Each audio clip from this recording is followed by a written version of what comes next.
নবীজি এক মাস পরে যখন জানতে পারলেন কোরআনের আয়াত যখন নাজিল হলো ওয়াল্লাযীনা জাউ বিল উসবা, যে আয়েশার চরিত্র পবিত্র, তখন নবীজি তাকে আনতে গেছিলেন। মা আয়েশা তিনি বলছেন না আমি আর যাব না। নবীজি বলছেন কেন যাবে না? মা আয়েশা অভিমান করলেন, অভিমানী আয়েশা বললেন আমি যাব না। নবীজি বললেন কেন যাবে না? আল্লাহ তো তোমার পবিত্রতা বর্ণনা করেছেন। মা আয়েশা বললেন দেখুন এক সেকেন্ড আপনাকে না দেখে আমি থাকতে পারি না, আর একটা মাস বাপের বাড়িতে ফেলায় রাখছেন আপনি। কথা বলতে লেগেছে যাবো না। নবী তার অভিমান ভেঙে আবার মদিনায় নিজের ঘরে নিয়ে আসলেন। সুবহানাল্লাহ।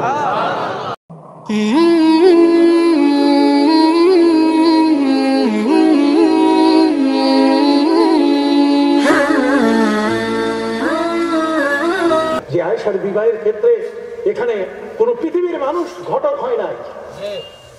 আয়েশার বিবাহের ক্ষেত্রে পৃথিবীর কোন মানুষ ঘটক ড্রাইভার হয় নাই, বরং আয়েশার বিবাহের ক্ষেত্রে স্বয়ং ঘটক হয়েছেন জিবরাইল, আর প্রস্তাব করেছেন আল্লাহ। নবীর ঘরে স্ত্রী প্রয়োজন। অতএব হিজরতের 45 দিন আগে, হিজরতের আগে নবী করিম সাল্লাল্লাহু আলাইহি ওয়াসাল্লামের এই অত্যন্ত শ্রদ্ধার ব্যক্তি আবু বকর সিদ্দিক রাদিয়াল্লাহু তাআলা আনহু, যিনি শ্বশুর হয়ে অবশ্যই নবীর শ্রদ্ধার পাত্র, কি বলেন ঠিক কিনা? আবার উম্মত হিসেবে নবীর অত্যন্ত কাছের সেই আবু বকর সিদ্দিক রাদিয়াল্লাহু তাআলা আনহু, তিনি তার মেয়ে আয়েশাকে বিয়ে দিবেন, প্রস্তাব করলেন উমরকে, তুমি বিয়ে করো। উমর বলছেন না আমার বিয়ের দরকার নাই। তিনি উসমানকে বলেন, উসমানও বলছেন না, মনটা খারাপ হয়ে গেল, 40 থেকে 45 জন মুসলমান, কিন্তু কোনো হিন্দুর সাথে তো বিয়ে দেওয়া যাবে না। এ কি রামেন্দ্র সুন্দর নাকি? কথা বল না। এ কি ফেরদৌসী মজুমদার যে রামেন্দ্র মজুমদারের সাথে বিয়ে বসতে হবে? কথা বল না। সম্মানিত সুধী ভাইরা আমার, আমাদের দেশে অনেক মহিলা এমন আছে, দক্ষিণ কোরিয়া, যে শুধুমাত্র দক্ষিণ কোরিয়া, উত্তর কোরিয়া, আমেরিকার নাম শুনলে সাথে সাথে টোপ ফেলে যে জামাইটা পাইলে আমার মেয়েটা আমেরিকা যাবে। এমনটা তো না। কোন বেঈমানের কাছে তার মেয়েকে দিবেন আবু বকর সিদ্দিক তো এটা করতেই পারেন। আমরা তো টাকা ফেলে দিয়ে দিই। কোনোদিন আমরা দেখি না যেই পরিবারে মেয়েটি বিয়ে দিচ্ছি সেই পরিবারে ওই মেয়েটি যেখানে যাচ্ছে সেই ঘরে নামাজ আছে কিনা, কথা বলা, সেই ঘরে রোজা আছে কিনা, সেই ঘরে পর্দা আছে কিনা, যে ঘরে আমরা দিচ্ছি আমাদের মেয়েটাকে দিয়ে সেই ঘরের মধ্যে ইসলামী ওয়াজাকাতা, তাহজিব, তামাদ্দুন, সংস্কৃতি, ইসলামের কালচার গুলো সেখানে আছে কি? আমরা একবারও আমরা দেখি টাকা টাকা টাকা টাকা কত, বিল্ডিংটা কত উঁচা, কয়তলা বিল্ডিং এর মালিক, কয়টা হোটেলের মালিক, এগুলো হিসাব করি না। আমাকে দেখতে হবে যে দিনদারি আছে কিনা, সে বলি ঠিক কিনা, দিন আছে কিনা। দিন না থাকলে তার সাথে আত্মীয়তা করা যাবে একান্ত প্রয়োজন। সম্মানিত শুধু আবু বকর সিদ্দিক রাদিয়াল্লাহু তাআলা তিনি মন খারাপ করে ঘুমিয়ে পড়লেন। রাতের গভীরে এসে একজনে স্বপ্নে তাকে বলছে, আবু বকর আর কারো কাছে মেয়ে বিয়ে দেওয়ার প্রস্তাব করা যাবে না, কালকে সকালে নবীজির দরবারে গিয়ে নবীজিকে প্রস্তাব দেবেন। ওদিকে রাত্রবেলায় রাত 11টার সময় নবীজির কাছে জিবরিল হাজির। নবী মনে করেছেন কোন ওহী নিয়ে এসেছেন। জিবরিলকে বলেন মোস্টাল টাইম সিট ডাউন প্লিজ, বসেন, কিছু থাকলে দেন। কি নিয়ে আসছেন আল্লাহর পক্ষ থেকে? জিবরিল বলে কিছুই আনি নাই, সুন্দর খবর নিয়ে আসছে। আল্লাহ আপনাদের বিয়ে দিতে চান, রাজি কিনা? নবীজি বলছেন আল্লাহ বিয়ে দিলে আমি অরাজি হবো, এটা কি কও? জিবরিল বলে হইতে পারে না ভাই, তুমি আমার সাথে আজকে নাও। নবীজি মদিনা মুনাওয়ারায় জিবরিল আমিন তার কাছে 23 বছরে 24,000 বার আসছে। কতবার আসছে? বন্ধুত্ব কম ছিল না বেশি? 24,000 বার তার সাথে উঠা বসা, তার সাথে সখ্যতা, ভালোবাসা কি কোনো অংশে কম? তাহলে নবীজি বলেন জিবরিল ভাই তুমি তো জানো। জিবরিল আমিন বলছেন যে আল্লাহ নিজেই আমি প্রস্তাব করছেন আপনার বিবাহের জন্য, তবে প্রশ্ন হলো বউ দেখবেন? নবীজি বলেন বউ দেখবো এই রাত 11টার সময় কোথায়? এতে যাইতে হবে মেয়ের বাড়িতে। না, মেয়ের বাড়িতে যাওয়ার দরকার নাই, আমার হাতের কোষের মধ্যে আয়েশার ছবি আছে। হাতের হাতে হাদিস পড়েন, কিতাব পড়ি না, কিছু করি না, শুধুমাত্র ওই বাজে কথাগুলো বলি আমরা। সম্মানিত শুধু হাতের কোষের মধ্যে মা আয়েশার কি ছিল? দেখাই দিচ্ছেন, দেখেন দেখি বউ পছন্দ হয় কিনা। ঠিক না? হ্যাঁ ঠিক আছে আলহামদুলিল্লাহ। তাহলে কাল সকালে যদি আবু বকর আসে তাহলে আপনি কবুল করে দিয়ে দিন। যার বিবাহের প্রস্তাব আল্লাহ স্বয়ং দিয়েছেন, যার ঘটক হযরতে জিবরিল। আর সেই আয়েশা কোনো কারণের জন্য নবীর সংসার থেকে তালাক হয়ে যায়, এটা হবে দুঃখজনক একটি ঘটনা। আর সেই ঘটনাটা ঘটাইছে কি? আমাদের সমাজে তো মুনাফিক আছে, খালি পিন মারে, একজনের কথা আরেকজনের কথা এইভাবে একজনের গোপন কথা আরেকজনের কাছে গিয়ে বলে দেয়, সমস্যার সৃষ্টি করে। সংক্ষিপ্ত ভাবে আপনাদের কাছে বলছি, আমি তো যেদিকে চাই একটা সাগর ছাড়া অন্য কিছু দেখি না।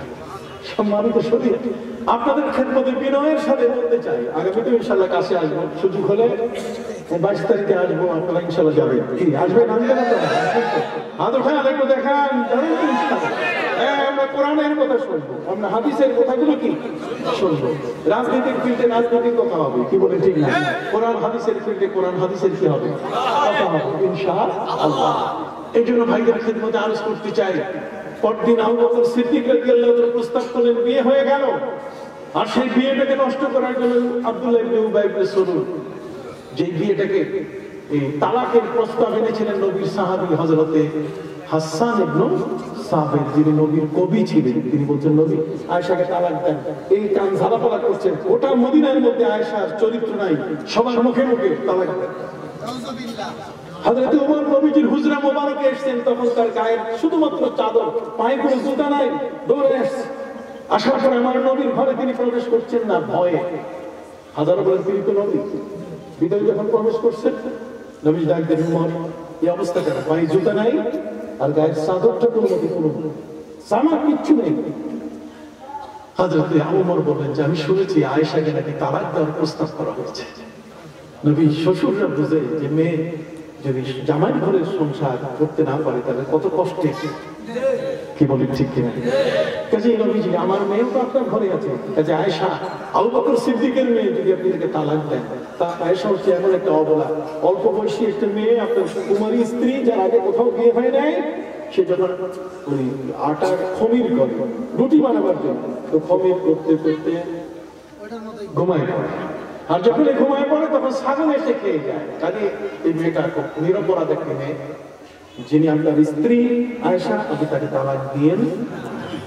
নবীজি বলছেন, না, আমি তালাক দেওয়ার কোনো সিদ্ধান্ত নেই নাই, তবে কি করবো, বাপের বাড়িতে আপাতত পাঠাই দেয়। এই বাপের বাড়িতে 1 মাসের জন্য পাঠিয়ে দেওয়া হয়েছে। কোরআনের আয়াত ওয়াল্লাযীনা জাউ বিল উসবা নাযিল না হওয়ার আগ পর্যন্ত বাবার বাড়িতে তিনি ছিলেন। নবীজি 1 মাস পরে যখন জানতে পারলেন, কোরআনের আয়াত যখন নাযিল হলো, ওয়াল্লাযীনা জাউ বিল উসবা, যে আয়েশার চরিত্র পবিত্র, তখন নবীজি তাকে আনতে গেছেন। মায়েশা, তিনি বলছেন, না, আমি আর যাবো না। নবীজি বলছেন, কেন যাবে না? মায়েশা অভিমান করলেন, অভিমানে আয়েশা বললেন, আমি যাবো না। নবীজি বললেন, কেন যাবে না? আল্লাহ তো তোমার পবিত্রতা বর্ণনা করেছেন।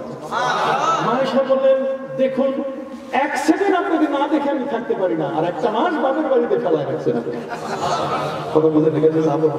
নবী তার অভিমান ভেঙে আবার মদিনায় নিজের ঘরে নিয়ে আসলেন। সুবহানাল্লাহ। সেই আয়েশা রাদিয়াল্লাহু তাআলা, তার এই তালাকটা ঠেকাইছেন কে? যে কারণে হযরত ওমর রাদিয়াল্লাহু তাআলা যখন তিনি ইন্তেকাল করেন, তার ছেলে, তার পরিবারবর্গকে তিনি বলেছেন যে আমার মরার পরে তোমরা আমার জানাজা দিও, আমার মরার পরে তোমরা আমার কাফন পরাইও, আমার কফিন সামনে রেখে জানাজা দিও, কিন্তু কবর করবে না।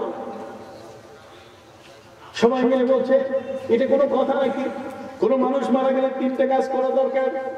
একটা হচ্ছে একদল লোক তার কবর করবে, আরেকদল তার কাফনের ব্যবস্থা করবে, আর একদল ব্যক্তি তার আত্মীয় স্বজনকে খবর দিবে জানাজায় শরীক হওয়ার জন্য, ঠিক কিনা? তাজহিজ তাকফিন এগুলো চলবে। অতএব আপনি তো কবর খুঁড়তে দিবেন না, কারণটা কি? আব্দুল্লাহ ছিলেন না, তুমি তো বুঝো না। আমার মনের একটা বড় আশা, আর সে আশাটা হলো যে নবীজি রওজার পাশে যদি একটু জায়গা পেতাম শোয়ার, আমার কবরটা যদি নবী রওজার পাশে হতো।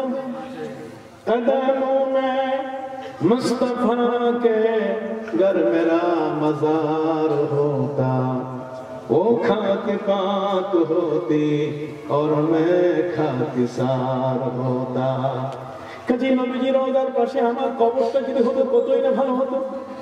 আব্দুল্লাহ, তুমি আমার জানাজা শেষ করে মায়েশার কাছে গিয়ে তুমি আবেদন করবে, আমি নবীজির চিরজীবনের গোলাম ছিলাম, অতএব নবীজি রওজার পাশে আমার কবরের একটু জায়গা চাই। হযরত উমর ইন্তেকালের পরে ছেলে আব্দুল্লাহ তার জানাজা শেষ করে মা আয়েশার কাছে এসে যখন তিনি বললেন যে মা আয়েশা, আমার বাবা একটা আশা করছে, তখন মা আয়েশার মনে পড়লো যে এই তো সেই যিনি আমার তালাক ঠেকাইছে। কথা বলেন না, যিনি আমার কি তালাক ঠেকাইছে। হাল জাযাউল ইহসান ইল্লাল ইহসান, কাজে উত্তম বদলা দেওয়াই হচ্ছে আদর্শ। এই জন্য তিনি বলছেন যে আমি ইচ্ছা করেছি যে নবীজির ইন্তেকালের পরে আমার বাবার কবর আবু বকর সিদ্দিক শোয়া, এরপরের যে জায়গাটা সেটা আমার কবর হবে, কিন্তু ওয়াল্লাহি লা ওয়াসিরান্নাহু আলাইয়া, আমার উপরে আমি উমরকে প্রাধান্য দিলাম, যেহেতু সেদিন আমার মহাবিপদের দিন উমর আমাকে তার সহযোগিতা করেছেন, তিনি আমার তালাকটা ঠেকাইছেন। দেখছেন প্রতিদান কত চমৎকার। মায়ের সাথে তাকে জায়গা দিয়ে দিলেন, নিজের জায়গা, নবীর রওজার পাশে উমরের তার কবরের জায়গা হয়ে গেল। সুবহানাল্লাহ বলেন।